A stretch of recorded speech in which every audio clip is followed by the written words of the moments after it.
Hey, we just picking up where we left off. Welcome back to Monday Casual. I talked to a Mormon on the plane. Now, you know, I have my thoughts about the Mormon religion for sure. It has many times stood in, in an adversarial fashion, particularly to people of color. And so I know all that before anybody skewers me for that. But I just found myself sitting next to him, and I decided to talk to him. And I asked him about some things. And he said, well, he told me that he was like a pastor, or he was the preacher for the week or the month. And I was like, oh, okay, so you're a pastor. He's like, yeah, and last month I was a usher. And the month before that, I was something else. So basically, he was telling he was telling me that there was like, that at least at his church, and I don't know if this is for every Mormon or anything like that, so, don't kill me, but at least for his church, they do kind of a round robin. Like, people move around from, you might be the minister of music this week, whatever the equivalent is, and the preacher this week, and the usher this week, and the blah, blah, blah, blah, blah. And I thought that was so dope, because that means, could you imagine if everybody had to crack open a book and do a sermon? And didn't just come to eat. And then if other people who were just, the ushers at one time had to then now see what it feels like to be on stage, and the people on stage had to then see what it was just be like. So there was a certain level of compassion and then like teaching that they had to have just as being regular people. Nobody's celebrity artist or whatever. I just thought that was so dope, because I think it stops from moments where people don't even know what they're talking about. They just get it secondhand. That is kind of dope. Yeah, that's dope. Extremely dope. Nah, I hate it, but You hate it, why? Everyone's not the church is considered the body. We're called the body. I don't need my thumb to know what it's like to be my index finger. I need everybody to function as they were called to function. Now, if this is what God said do, man, go for it. And I can't say what he said in their particular situation or not, but yeah, man, like everyone is called to do a specific I thing. think that that's a problem sometimes, though. I think that's a problem sometimes. I think the problem is people come and they get comfortable doing whatever they do. We are all musicians, man. We know that there was most services we were able to just play, not in any way absorb anything that was happening. We didn't have to get nobody's prayer line. We didn't even have to. Now, I did, because I'm Kojic and they don't really let us go that way. I had to take some garbage out. I had to take some garbage out and I had to do other things. He's a willing worker. I was a young. They didn't raise us to be willing workers in the Baptist church. Sorry. Right, yeah. They did in the non-denom church, because we had in the church I grew up in, we had this lady named Auntie Val. See, don't even do that. See, it's always Dad. It's always the coaching people that be looking down on everybody else, like they the best. That's because we're the standard. Didn't you learn anything from the Clark Sisters movie? We're the standard. I didn't. Did you not learn anything from the Clark Sisters movie? I learned that an incredible Kojic foundation pays dividends. That's what I learned. Oh my goodness! That's what I learned. Y'all also raised 7 offerings to pay those dividends as well. If you could reach down just a little bit deeper, we got some dividends to pay. Right. We got dividends to pay. Y'all got some ends to meet. They got to raise 7 offerings because they always sweating out all their suits. Exactly, them big old suits cost so much. That's a big old. Hey man. When I started playing at the Koji Church, man, it was some of the biggest suits I ever seen. Man. It was cufflinks everywhere. They had pleats in the back of their jackets. It was cuffed on the pants leg with buttons on them. It was like initials everywhere. It was like, yo, that's crazy. Initials on the cuffs? That's crazy. And then how is your sleeve the perfect level to fit your entire undershirt sleeve out of it. Your button-up shirt is protruding from your regular suit When jacket sleeve. when you said there were cufflinks everywhere. When you said there were cufflinks everywhere, I don't know why. To me, that meant like after shouting, they were still just on the floor, just spread out, just cufflinks After the post-praise cufflinks. Post-praise cuff, and then somebody There's got a to come and like cufflink pick them up. There's a lost and found for cufflinks. Hey, I found these cufflinks at the convention last year. They Hey man, Excuse me. We found a few cufflinks on the floor. If you could just come with the reciprocal of the other cufflink. if you got the other If you one, could just can come get and mate them up, I'll be glad to give it to you. But if you don't have your mate, do not walk up to my desk. Don't walk up because to I don't my have desk. time to play with y'all. If I get back to my story about my upbringing in church without Jonathan scoffing at me, Cause you We know, had- non-denominational, y'all just be doing whatever y'all want to do. But That's the that's whole they point. cop out. Oh, I'm non-denominational. Exactly, y'all just be doing Oh, stuff. I don't have to be bothered with all that. I'm non-denominational. What is your Non-denom. doctrine? What's the doctrine of the what is non-denominational your church? doctrine? I tell you what it is. Whatever the pastor wants it to be that day. That day. You know what? Okay. First of all, that's not true. Second of all, I had to learn how to do camera. I had to learn how to do usher. I had to learn how to sing, play. I did everything, drama. So all I'm saying is, do see, we. look at you. Look at you. You just said I had to take out the garbage. I'm trying to relate to you, and you're I'm just scoffing saying. at me. That's because you're non-denom. Hey, listen. I had a junior deacon card. I had a junior deacon identification card. It was Did they laminated. laminate it? It was laminated. Did you have that at non-denominational They incorporated? They didn't give us that. Did you have that at Freedom Baptist? No, I didn't have a laminated junior deacon card. Okay, just making sure y'all know. They just respected my humanity and my gifts. They didn't call me a junior worship leader for 12 years. I'm just saying, man. Fine, I'm not gonna try to relate to you. Leave the. All right, I'm go ahead. done. Go ahead. Tell us what happened. At, I'm trying to just say that. what like, happened there at is- Everything Goes Church? What happened there? Anything goes. Come as you are. No. Those are Leave those the are way you Baptists. came. Those are Baptists. That's not non-denominational. You can come to my church and leave the exact way you came. No, everything goes is missionary Baptist for sure. Everything goes MB International. Hey, no, it's not. They'll wrap you up at missionary Baptist.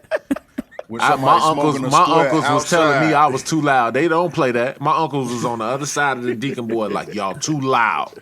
Y'all are too loud. Oh my god. Go ahead. Tell us what happened at We'll Accept You Church, Community Church. Thank you. I was just saying that there is value in learning in learning how to do multiple things. Like as you serve, well, before you get to the place, even if you know the place that you're called to, whatever, or like the position or the body, part of the body you're called to, there still is value in doing other things and like just learning to be a servant in the body as well. Mm-hmm. Like there have been so many pastors that were deacons or that were, and there's so many things to do in church that you don't necessarily have to be called to do, right? Like that, like Thank some you. of that calling stuff, is for, like specific offices. But now that we have a modern church, there's 1,000 things to do. You can totally be an usher.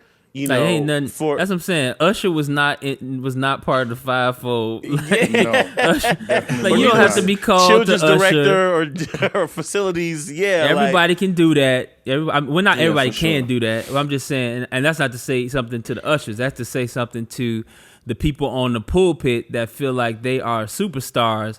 If you don't get down there and direct somebody they see, if you don't pick up a piece of paper, bro. But look, it was back in December. I had some free time on Sunday to because my church had started pre-recording or whatever. So I went and played at a few churches, around the city. I put it out there that I was available on Sunday, whatever. A few people called me, cool. So went to, y'all know Brandon Jacobs, Bishop Brandon Jacobs Church. mm-hmm. Okay, go to that church, playing over there, have a great time in service, service is on point. Praise and worship leader is over there dumping us. Like he dumping, like going crazy. You know what I'm saying? Like everybody dumping is a good thing. Dumping is a good thing. Dumping is a great thing. It's an amazing thing. It's probably one of the wearing greatest out, things that you can all do. that's yeah. Right. I probably never really dumped a church. That's just not how my music goes. But I'm just letting you guys know that dumping is a good thing. Oh my goodness. You mean, Go ahead, Thad. well, you mean Comparison Kills didn't get it done? It got close. They was about to shout, but you know, Why that song? the grass was fine. Woo! Till it looked greener on the other side. Hey, oh my God. He's dumping. Oh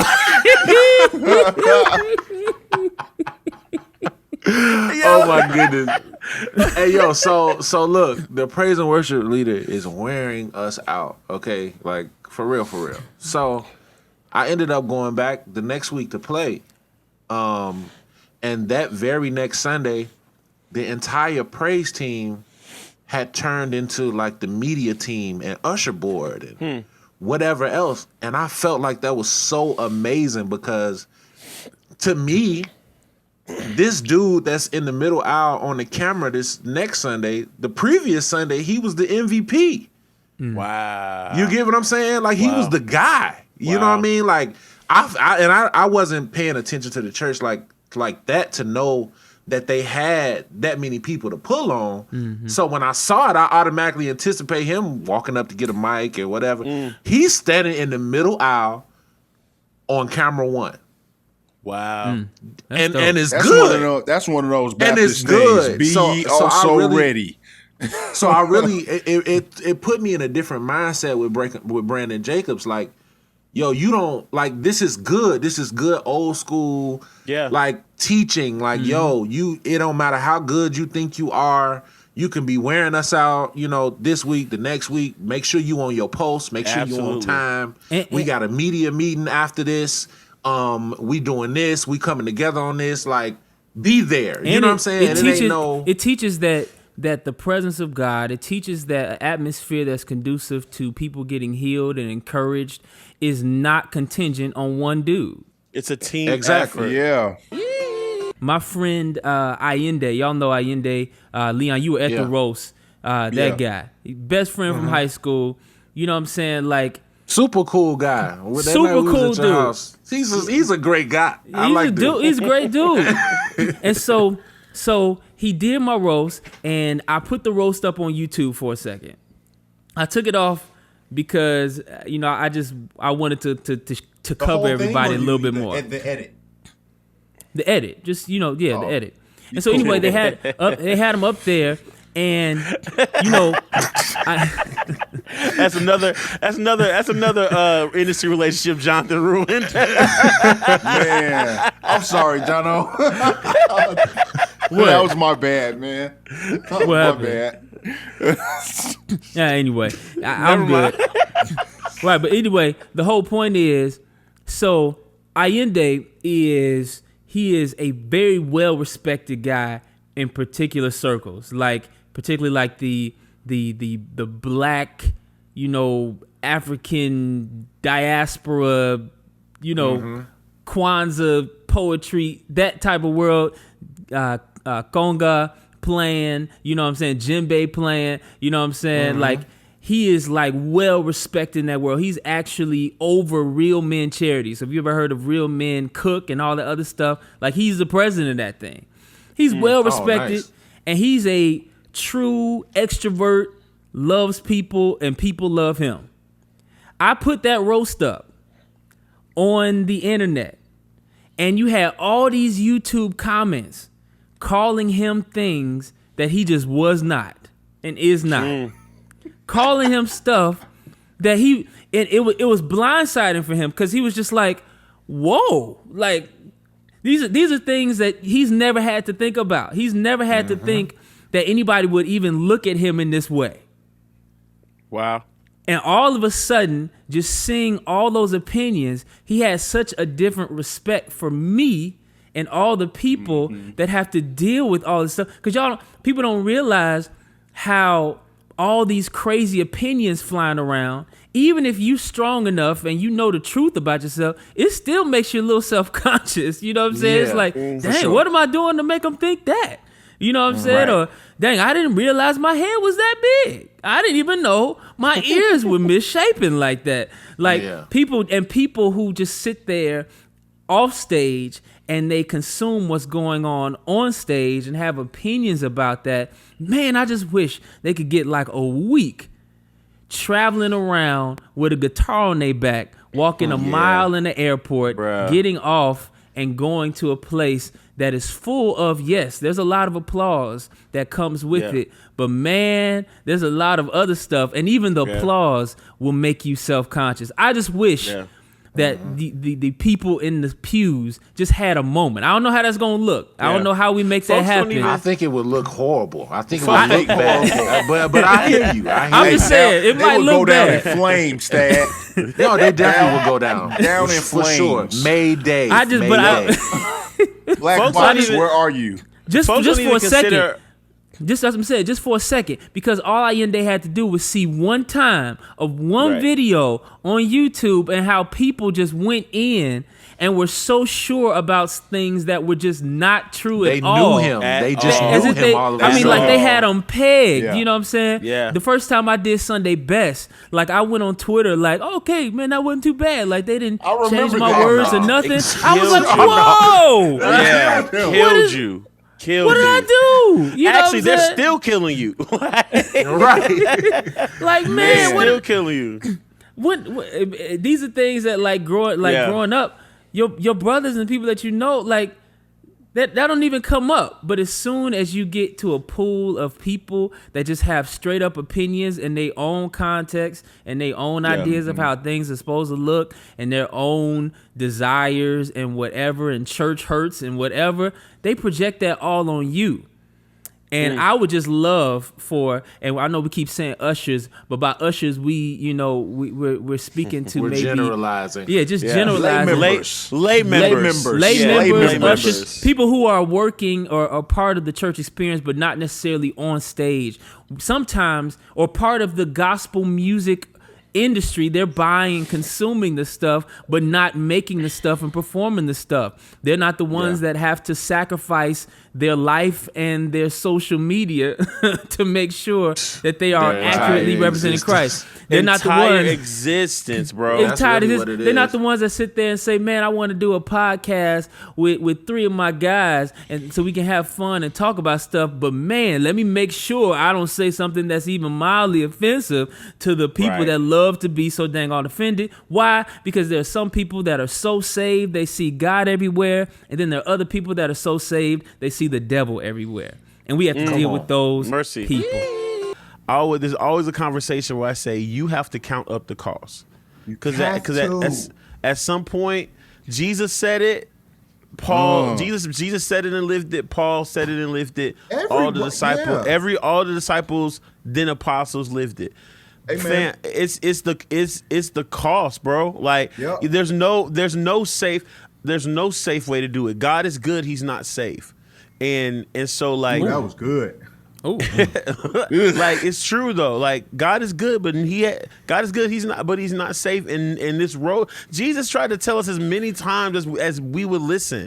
Yep. It's not safe out here. Like they will hate you. They hate me. Like they will talk about you, ridicule you. It ain't safe out here. These streets. Who starts to build up a house? That's it a song. doesn't take into account. Wait, Leon. Wait, I'm sorry. Leon. He's musing. There's a song brewing. So basically, you telling me, suck it up.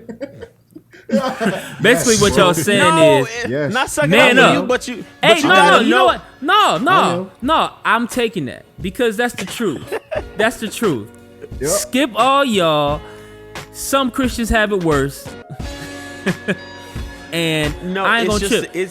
It's the cost. It's the cost. It costs what it costs. It costs what it costs. But it's worth what it's worth.